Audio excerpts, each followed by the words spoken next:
Kesaksianku bukan kesaksianmu. Bacaan diinspirasi dari Injil Matius bab 10 ayat 17 sampai 22. Tetapi waspadalah terhadap semua orang, karena ada yang akan menyerahkan kamu kepada majelis agama dan mereka akan menyesah kamu di rumah ibadatnya. Dan karena aku, kamu akan digiring ke muka penguasa-penguasa dan raja-raja sebagai suatu kesaksian bagi mereka dan bagi orang-orang yang tidak mengenal Allah. Apabila mereka menyerahkan kamu, janganlah kamu khawatir akan bagaimana dan akan apa yang harus kamu katakan, karena semuanya itu akan dikaruniakan kepadamu pada saat itu juga. Karena bukan kamu yang berkata-kata, melainkan Roh Bapakmu. Dia yang akan berkata-kata di dalam kamu. Orang akan menyerahkan saudaranya untuk dibunuh. Demikian juga seorang ayah akan anaknya. Dan anak-anak akan memberontak terhadap orang tuanya dan akan membunuh mereka. Dan kamu akan dibenci semua orang oleh karena namaku. Tetapi orang yang bertahan sampai pada kesudahannya akan selamat. Demikianlah sabda Tuhan. Terpujilah Kristus. Hari ini adalah pesta Santo Stefanus, martir pertama.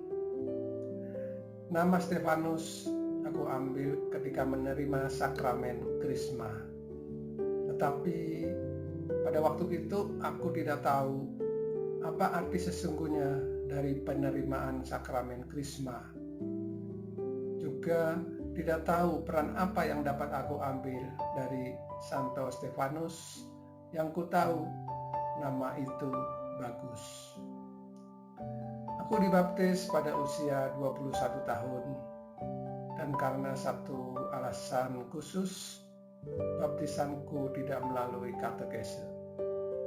Sehingga aku lamban mengenal kisah Yesus Kristus. Sekarang pun aku belum sungguh mengenalnya. Penerimaan sakramen Krisma seminggu setelah dibaptis, juga dengan tidak menerima katekese, sehingga aku merasa biasa-biasa saja. Selama 34 tahun aku menjalani hidupku dengan iman KTP. Namun selama 7 tahun terakhir ini aku baru mulai mengenal kisah Yesus Kristus. Aku mulai membaca kitab suci dan sedikit ku dapat pengetahuan, sehingga imanku yang lama layu, puji syukur kini telah bertumbuh.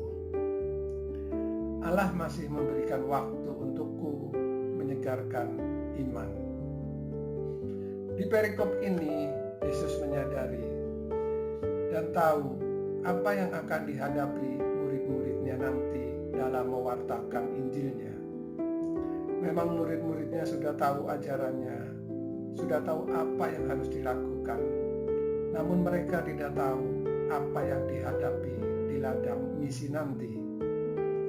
Karenanya Yesus mengingatkan bahwa mewartakan kabar baik tidak selalu mulus diterima, tetapi bisa banyak penolakan, bahkan dibenci dan dianiaya oleh orang-orang terdekat.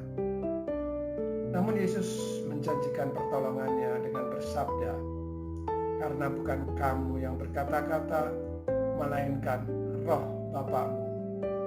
Dia yang akan berkata-kata di dalam kamu.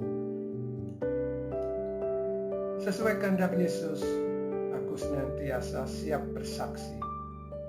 Tapi kesaksianku bukan kesaksianmu, dan kesaksianku tak sehebat kesaksian Santo Stefanus yang mengalami persis apa yang disabdakan Yesus. Ia mengalami penganiayaan, diserahkan ke majelis agama, disesah, bahkan dilempari batu, namun tak sedikit pun goyah imannya hingga menjadi martir. Aku berharap dapat seperti Santo Stefanus, Santo pelindungku yang melawan para musuhnya dengan cinta kasih akan Tuhan Yesus. Dan aku mau bersaksi dengan perbuatan dan perkataan yang dibimbing oleh Roh Kudus. Marilah berdoa. Ya Bapa, terima kasih atas kemurahan hati-Mu. Semoga bersama Roh Kudus-Mu, aku tidak khawatir dan berani memberikan kesaksian akan cinta kasih-Mu yang telah kurasakan. Amin.